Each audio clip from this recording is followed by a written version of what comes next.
Hello, lovely people. This is Goldnbronze. I am 10 minutes late and I do apologize. Man, I'll probably be late at my own funeral, but I tried. I had to get my mother a strawberry shake delivered to her house. She's not feeling well, but I'm glad that you're here. I want to welcome you back to my podcast, At Home with Goldnbronze. And if this is your first time here, I want to thank you for being in this space with me. And if you've been rocking with me for a while, I want to welcome you back to At Home with Goldnbronze. Today, the topic is the power of the Black American dollar, our spending habits, influence, and economics. And the reason that I decided to talk about this conversation is we're in a state of a situation in America that we have not seen ourselves in since the Great Depression. And things are rapidly changing, going backwards in time. And it is time for us to be cognizant of the power that we really have, especially in our with my daughter and my granddaughter. And I decided it would be a wonderful time to even share this conversation with my subscribers, followers, and friends. So today's conversation is one that is really long overdue. It is necessary and powerful. We are talking about the power of the Black American dollar, not just how much we spend, but what our spending means, who it builds, who it sustains, and who it benefits. Because whether we realize it or not, our dollars speak. Black Americans represent one of the most influential consumer groups in the United States. We set trends on many different levels. We drive culture. We shape industries from music to fashion to beauty, sports, food, entertainment, and technology. Yet the uncomfortable truth is this: while our spending power is massive, our ownership and long term economic gain often do not reflect that very same power.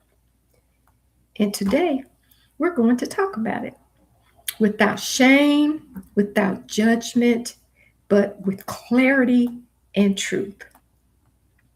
This episode is not about telling anyone what to do with their money.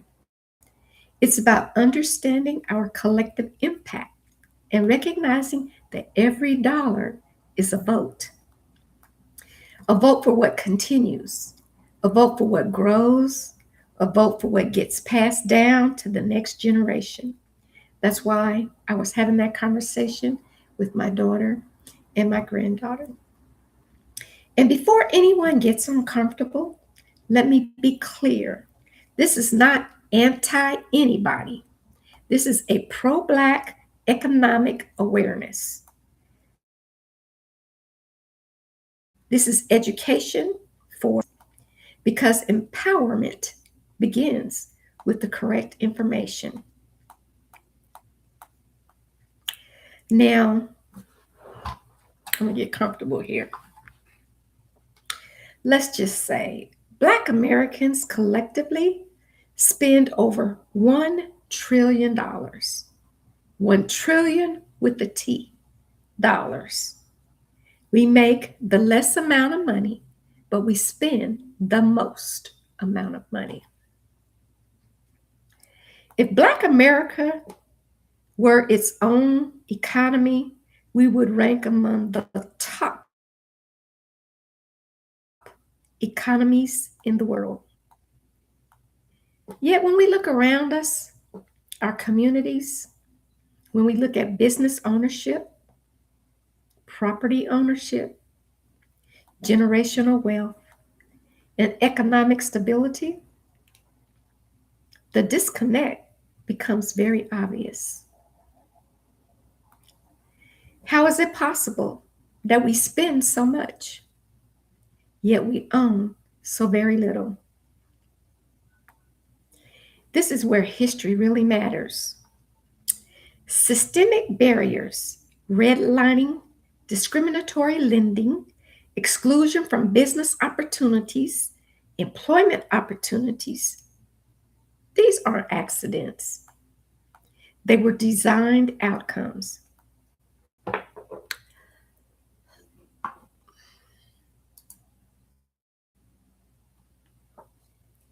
But here's the shift.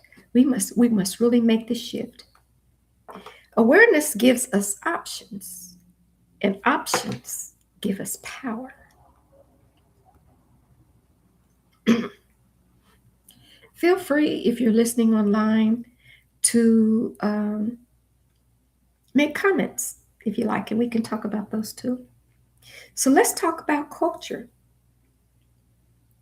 These are conversations I had today with my young people. We were just talking about how things are right now. Black Americans don't just buy products, we make products very popular, from sneakers to slang, from music to hairstyles, from beauty standards to viral trends. Corporations do study us, advertisers target us. Entire marketing strategies are built around our influence. Why? We spend $1 trillion. We make the least amount of money and we spend the most amount of money. Yet, how often do we ask, who owns these brands that we're buying? Where does my money go after I spend it? Does this company reinvest in the communities made, the communities that I live in, to make them successful? When I say I mean us. This isn't about perfection. It's about intentionality. Intentionality. Yet we make the least amount of money. There's nothing wrong with enjoying luxury, don't get me wrong. There's nothing wrong with wanting and having nice things. The question is balance. We must begin shifting the conversation from how much did it cost to does this purchase build anything beyond today? We must start forward thinking. Ownership looks like supporting Black owned businesses.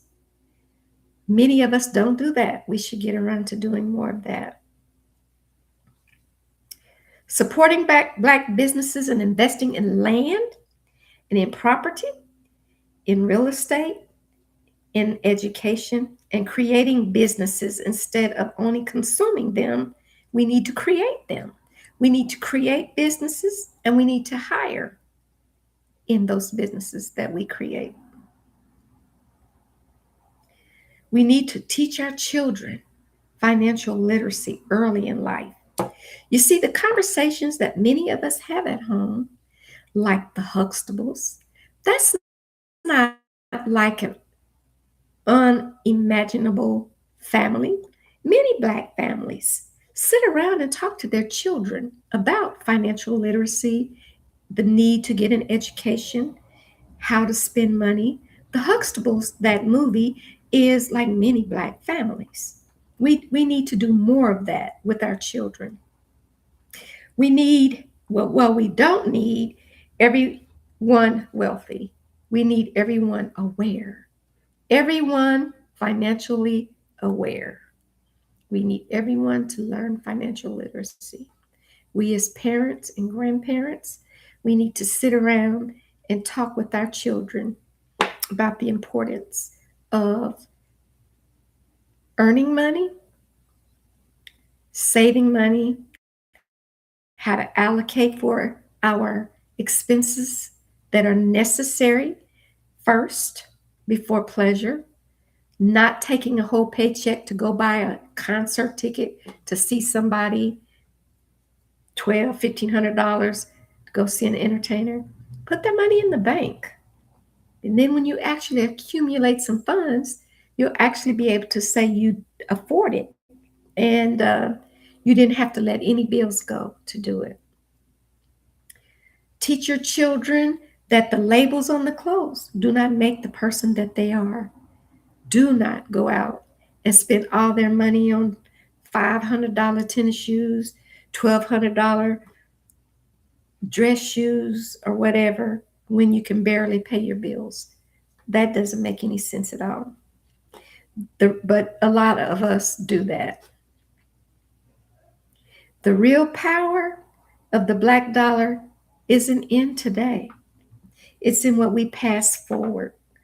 We need to pass this information on to the younger generation, teach them how to earn money, lemonade stands as little kids.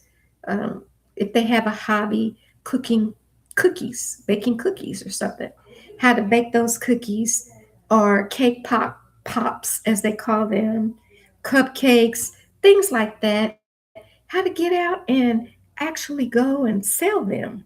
And then once they do, save that money for when there is something that they really would like to buy. They'll know how to honestly earn it, know how they have saved for it, and then they can afford it. Our children learn spending habits before they learn math, and they watch us as parents. They know what kind of home they live in, what kind of car mommy and daddy drives. Most of them even know where mommy and daddy works. And if you are the kind of mommy and daddy that, splurge your money frivolously, the kids will probably do that too. They watch what we do and they emulate what parents do. So we really need to be cognizant of what our children see us do and what they hear us say and do. They watch how money is handled, they hear how money is discussed. They pay a lot of attention to it. They place value on money based on how we place value on money. And we need to learn to train a child right from a little kid, 4, 5, 6, when they start asking for money. If money is always stressful, if it's secretive or shame based, that mindset gets inherited from from to the kid. But when money becomes a tool instead of a trap, that changes families. It really does. So, one of the questions that we need to ask ourselves is, are we being a good example, a good steward of our own money? Our children are watching. They're paying attention. They pay attention to things that we don't even realize that they pay attention to. Empowerment doesn't mean that we're never shopping at major retailers. It means diversifying where your dollars flow. It means choosing Black owned businesses when possible. That's where, unfortunately, a lot of us fall short. We, unfortunately, do not patronize our own businesses like we should. We will go outside of our community and spend those dollars, making other communities rich while our communities suffer. We need to learn how to funnel that money within our own community, friends, family, and friends of friends that have businesses, and support each other more with our businesses, no matter what they are.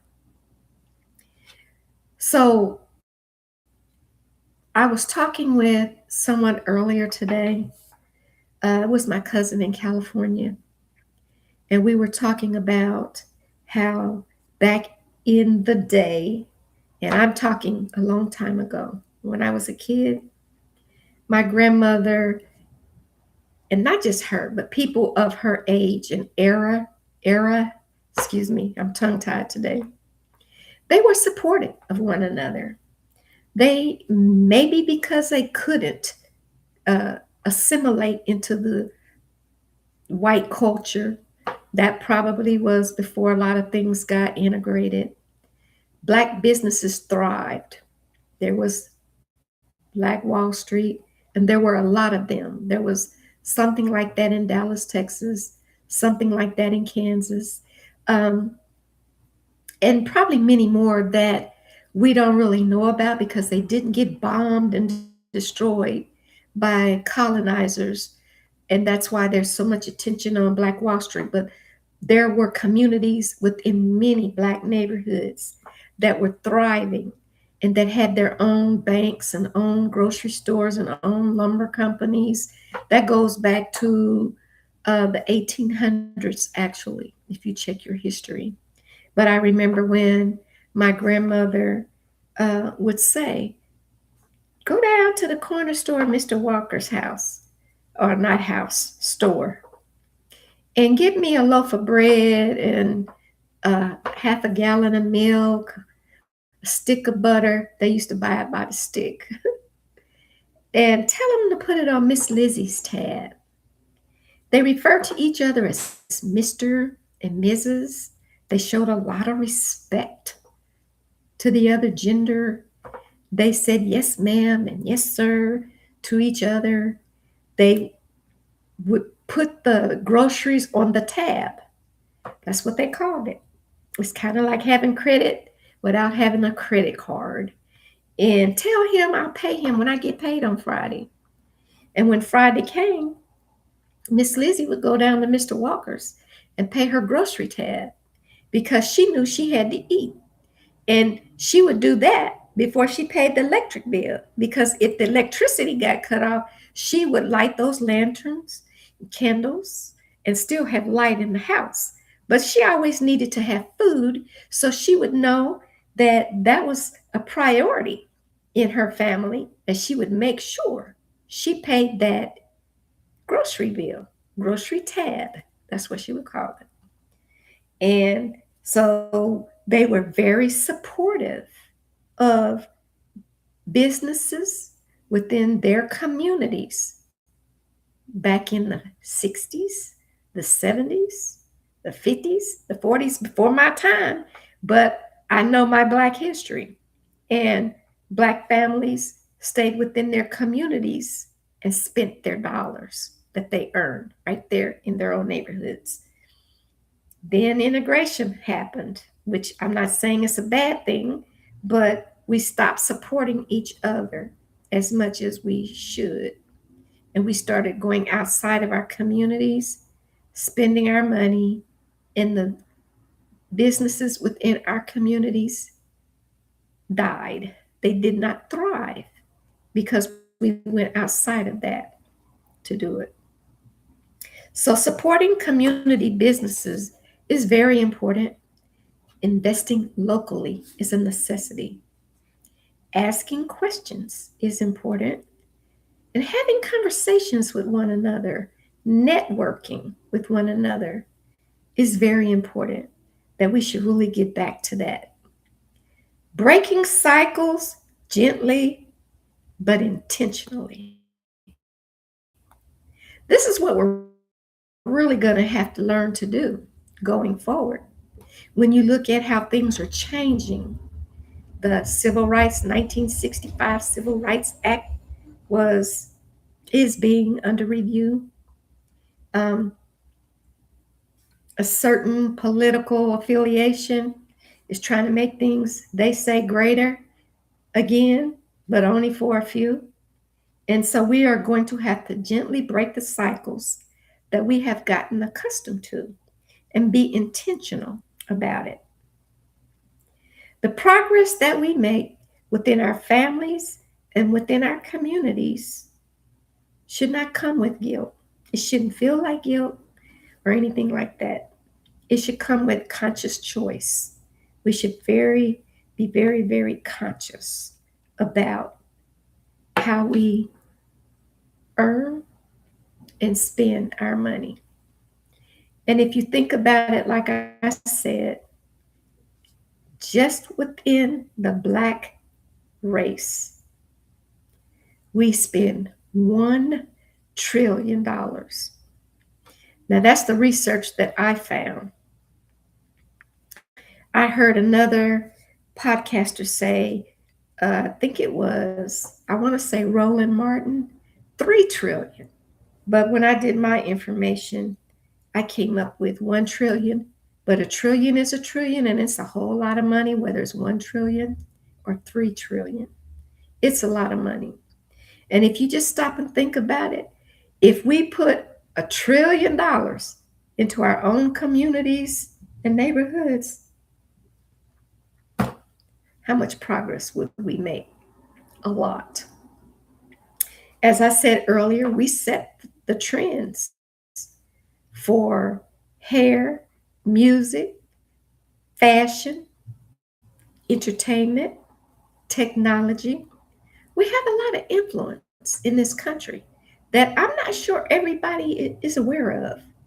I think if we were disappearing or disappeared, let's hope not. I'm just saying, if we weren't around, I think that would be missed, that $1 trillion. So we need to take that money and invest in ourselves, in our own. Um, if you have a 401k or IRA or Bitcoin or whatever your choice of investment is, real estate is a good investment. If you buy property and land and do something with it, build on it, rent houses, flip it, it can be very rewarding and beneficial. But whatever our form of investment is, we need to learn to utilize it and try to keep it within our culture to help each other. We're entering a time where, um, as a race, let's call it what it is. We're going to have to be more supportive of one another. Families are going to, Black families are going to have to learn how to live under one roof, like they did in the 1940s and 50s. I can remember, um, my grandmother had a real big house.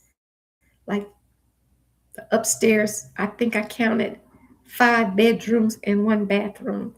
Downstairs, 2 bedrooms and 2 bathrooms, a separate living, dining, and a kitchen.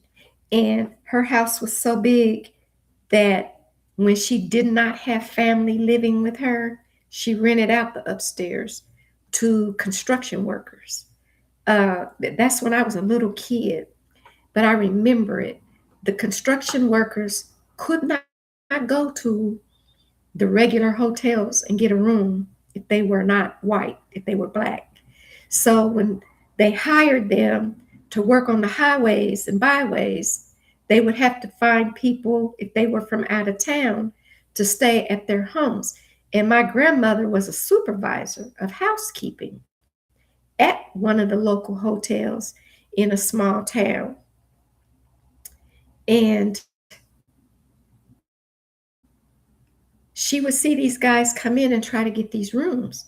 So entrepreneurship started a long time ago in my family. And she realized that she could benefit from renting out her own rooms in her own house to the construction workers. But before that and after that, because there were intermittent times, I remember her father lived with her, one of her brothers lived with her, a couple of her sisters lived with her. They communed under the same roof.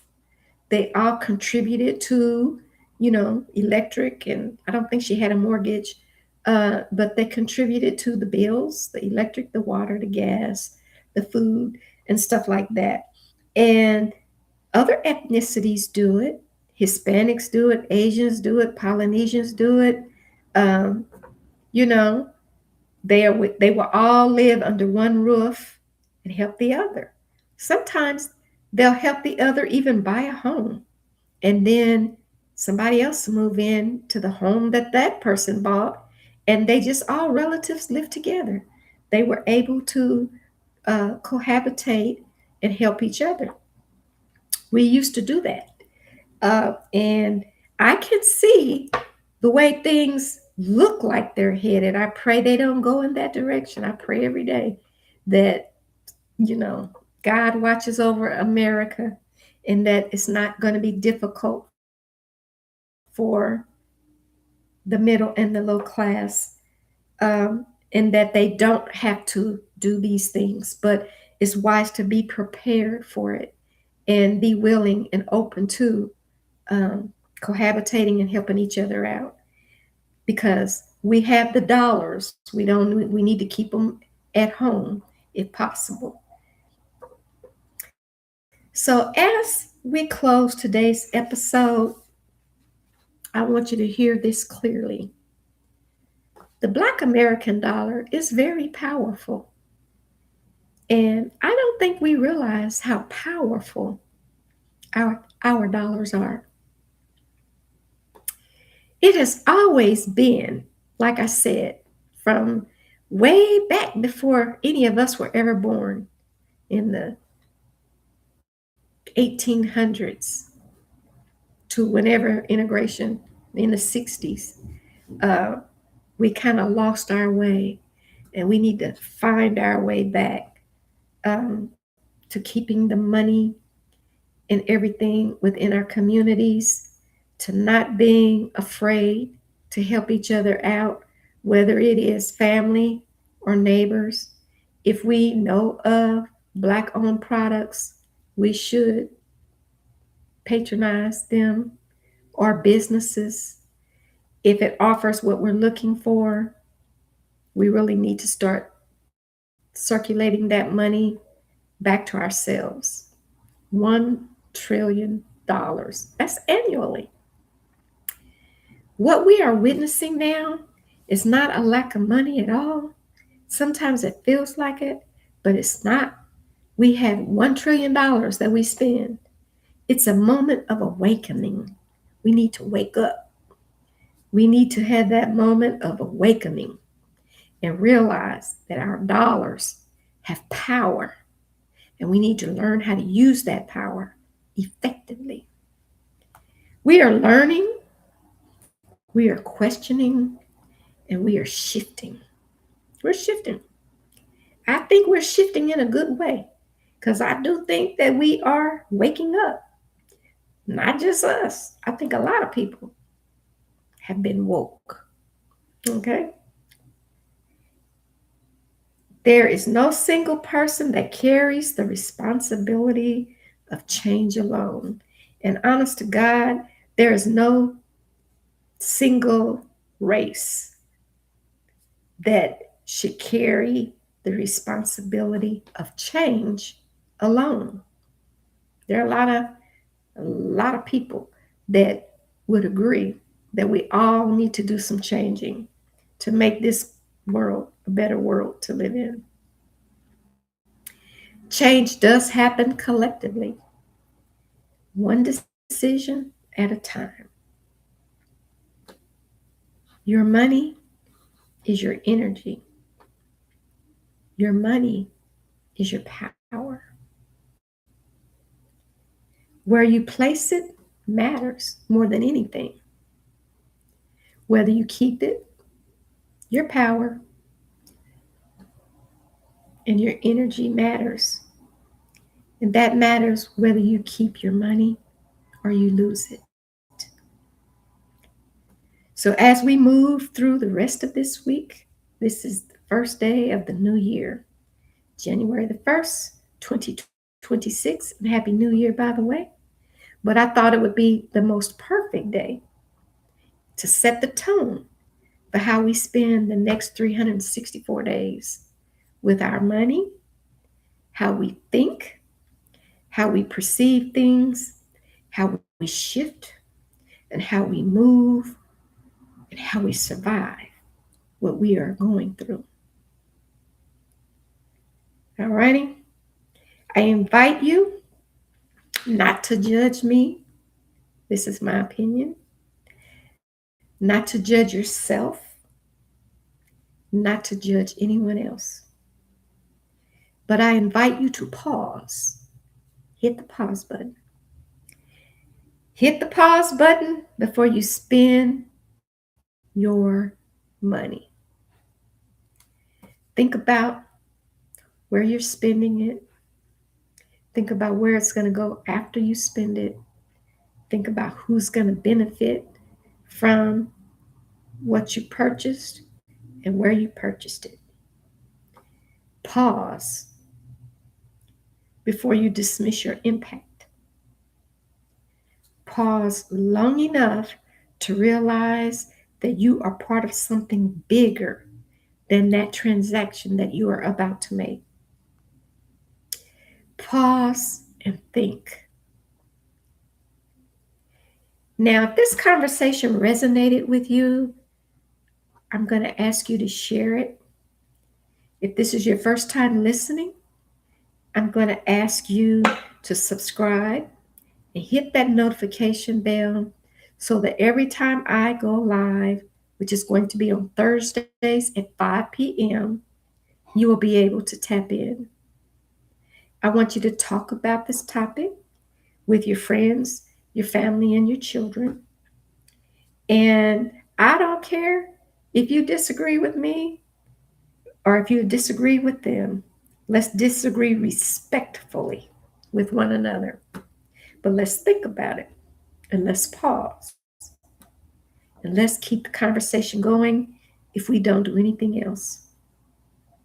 I say that because awareness is the first step to empowerment.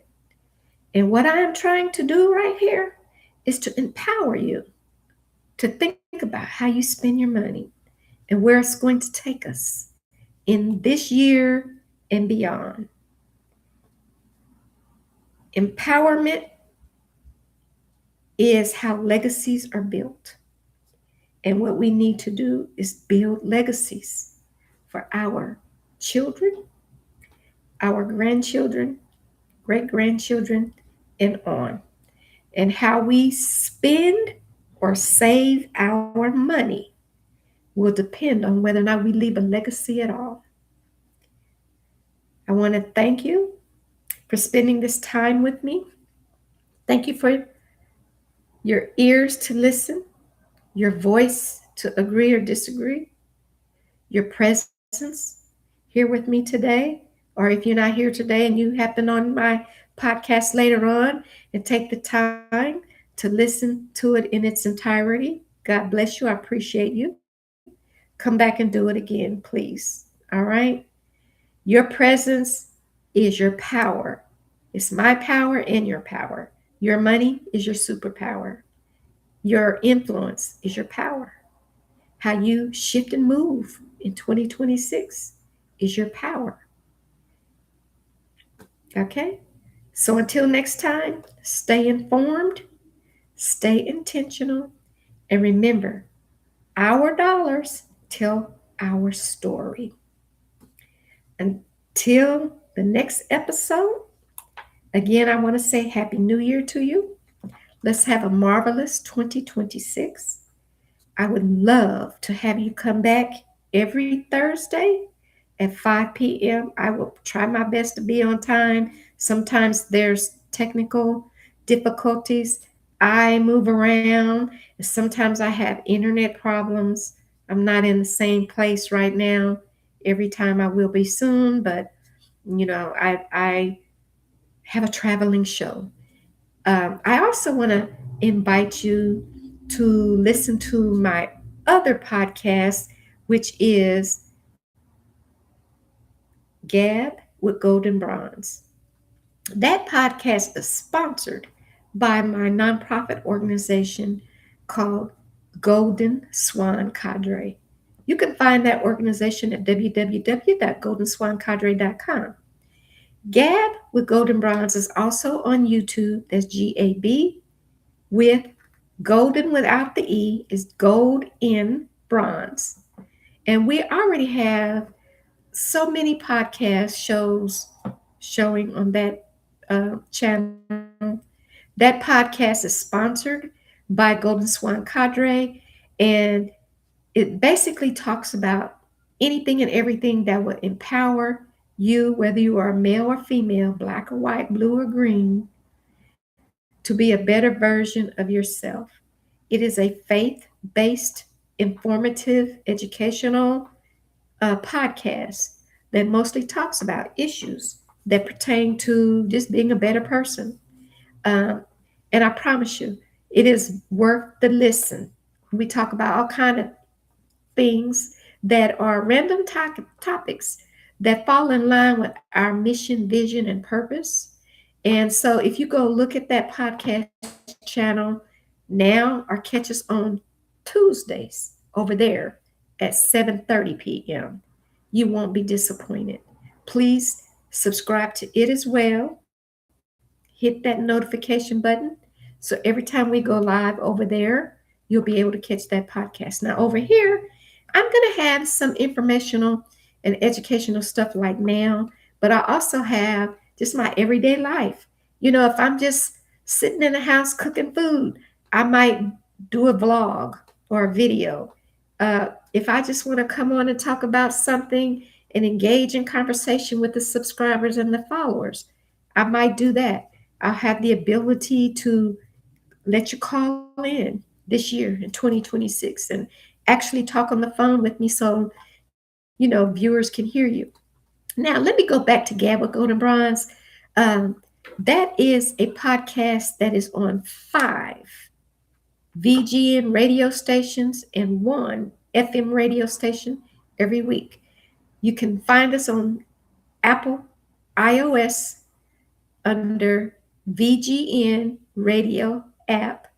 And on that app, I'm on every channel just about on Saturdays at 11 a.m. Central Time and 12 noon Eastern Time. Culture Shock, Radio for CEO, or Radio Box. You know what? I am sorry. It's so many, I don't even remember. But I'm on most of those radio stations. Same time, 11 a.m. Central, 12 noon Eastern. Then on Sundays, every single Sunday, I am on 82.3 PUSO FM radio. Okay. So those are audio podcasts, but you can also see those same video versions on the channel for Gab with Golden Bronze. So if you catch the radio version, but you want to actually see us in person, you can come over there. Some of them I have a main co-host named Mickey G, and then I have some other rotating co-hosts that come on with me from time to time. But in 2026, it will probably be me and rotating co-hosts, not the main one all the time. You can catch us over there. I promise you. You'll find something interesting. There's entertainment. Excuse me. We have interviewed Sky Turner, who played Tina Turner and Aretha Franklin on TV. She's been interviewed. We have authors. We have nonprofit organizations besides myself. We have comedics, poets, uh, financial advisors, all kind of information that will help you become a better version of yourself, no matter what ethnicity, because we're not picking and choosing. I'm just talking today about a realistic, truthful topic. It's facts. There is nothing against any ethnicity whatsoever. This is information that other people probably already know, and now I'm sharing it with um, with my people. So they need to know. They need to know what everybody else knows, and so that's just information that I'm sharing. Now, this one here again at home with Golden Bronze, you might think I'm a comedian because you're going to see some very funny things on that. Those are really things that either I experienced or it was staged for entertainment purposes. Um, I have another YouTube besides this one, which is strictly cooking, and it's called run your kitchen golden style. So if you just want to know how to fix a recipe, you can check that out. All of those are quick and easy meals within 30 minutes to an hour. And it's for busy people that want to eat nutritiously healthy, but you don't have time to spend hours in the kitchen after work. You're a working mom, or you're a dad, single parent, or you just family, husband and wife and children, and you don't want to go out and eat unhealthy every day. You don't want the expense of eating dinner out in a restaurant. You want a balanced, nutritious meal that you can prepare in 30 minutes to 1 hour. That's the YouTube channel to watch. So, this channel right here, I'm going to be doing some vlogging as well. Some of it will be video, some of it will be live, like today, and some of it will be vlogging. But I'm going to let you have an insight view on what it's like with me at home. That's why it's called At Home with Golden Bronze. And this conversation that I shared with you today is a conversation that I had at home. So I thought it was a perfect conversation just to share with my subscribers. And if it's information that you hadn't heard before, I hope that it was informative and that you learned something from it. So again, I'm going to say we're going to end for today. I appreciate your taking the time, whether you were live or whether you just stopped by and saw the title and thought you listened in. I really do appreciate it. Again, please subscribe, hit that notification bell. Share this channel with your family, your friends, your coworkers, whatever. Let's make it grow. Because guess what? I love everybody, and I love you too. And I appreciate you for stopping in. Have a great rest of the week. Let's make this a super 2026, an awesomely, abundantly blessed year for all of us. God bless you, and come back again. Goodbye.